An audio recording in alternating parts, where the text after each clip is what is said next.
Welcome back. And if you haven't seen that Daredevil season 2 premiere yet, then I'm not real sure what you're waiting for. So please hit pause, go and watch it, and come back and check this out because we're going to go ahead and dive right into everything. And we're going to talk about everything in episode 1 and where the season could be headed. Some of those tie ins that I think I was able to draw connections to in the larger Marvel universe. This season, it seems like the stakes are going to be a little bit higher than they were in the past season and maybe even the previous seasons before that because yeah, this is season 2 on Disney Plus, but this is definitely like season 5, I think. But we're going to talk about that cargo ship infiltration that's going to lead to something a little bit bigger, I'm pretty sure.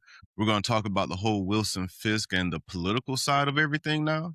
He's a politician, as we saw in the end of season 1, that he's full on mayor now. And clearly he has complete control of the city, or at least he thinks he does. And then we're going to talk about that CIA operative played by Matt Lillard. And I would not be surprised if this CIA operative named Mr. Charles is connected to Val in some type of way in the larger universe because he's talking to somebody in this episode and somebody got him to New York pretty quickly. And I wonder who it is because he's not working for just anybody. But this was the perfect season premiere. It established that the game has changed. Wilson Fisk is no longer some crime lord. He's a no shit politician now, and he's in control over the city, and he even has it on military. I'm sorry.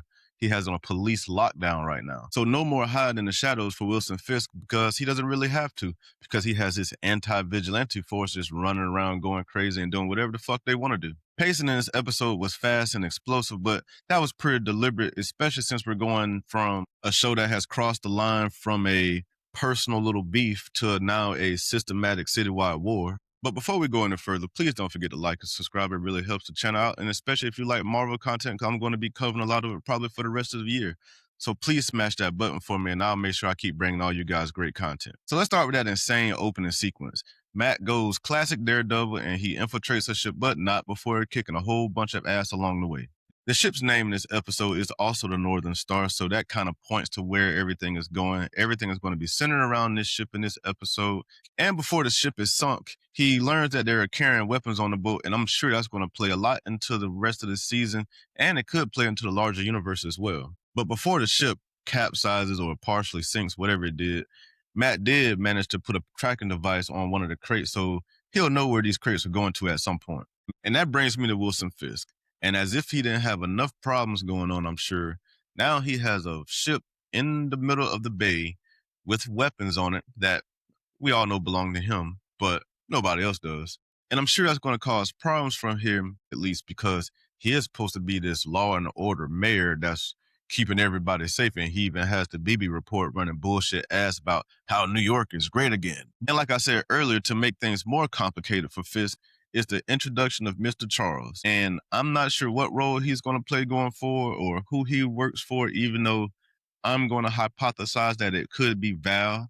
And that's just my theory because Nick Fury is not in the big picture right now, at least. And Val is this up and coming figure that seems to tie all these worlds together. So why wouldn't he work for her? We do know that he's a CIA agent. And Val, at least at one point, was the head of the CIA. But the one thing that Charles does do is make it very, very clear that the agency is invested in whatever it is Fisk has going on. And while I'm not sure if that's a good thing or a bad thing, it could go either way because I'm sure he's playing both sides of the fence here. I'm almost positive that he's not there to help Fisk. I'm sure it's some agenda for himself. But Fisk alluded to that their interests may be aligned. So is that Fisk kind of saying that, maybe you can help me out with this vigilante problem that I have?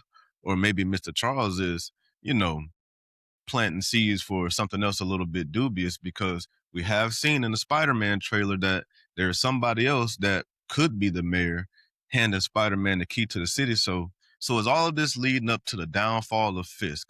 I doubt he's going to die and I doubt he's going to go anywhere because he's Wilson Fisk.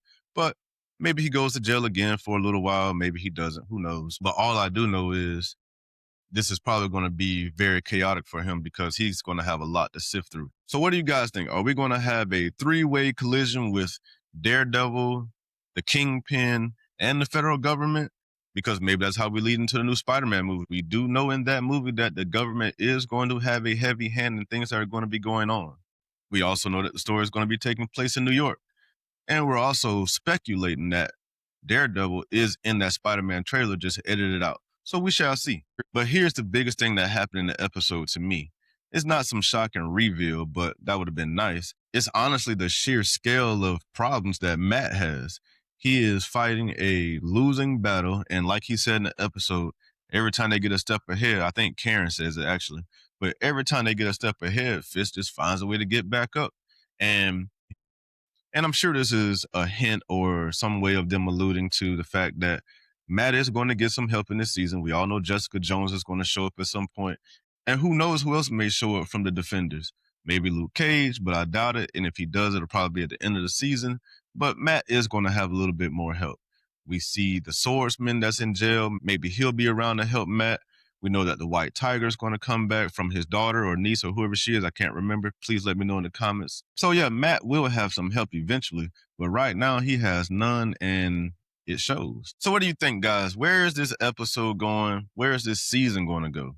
Because they laid the groundwork for a lot of different things. We saw at the end of the episode that Bullseye basically helped Matt not get killed.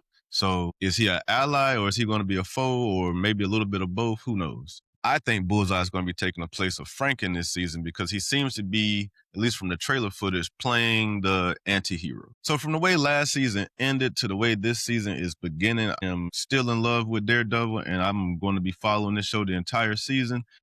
Next week, we have episodes 2 and 3, so don't forget to check those out and come back here for the breakdown. Let me know what you guys' thoughts are about the CIA's involvement, the Kingpin, Daredevil, and the eventual Defenders that he'll be recruiting, or they'll just be coming along for the ride. We're not sure how they'll arrive. I enjoy how the season kicked off so far. I'm sad that it was one episode. I was hoping for 2, but we get 2 next week, so I'm not going to complain too much. But what did you guys think of this premiere? Let me know down in the comments. Please don't forget that we're going for that 500 subscriber goal that we're getting real close to, and I thank you all very, very much. And since we're almost there, let's go ahead and push for 1,000, and then we'll just keep everything going. And I thank you all again for coming. I appreciate you for watching, and let me know if you guys have any suggestions about future watches or anything like that. I am very open to suggesting anything you guys think. But until next time, I will see you then.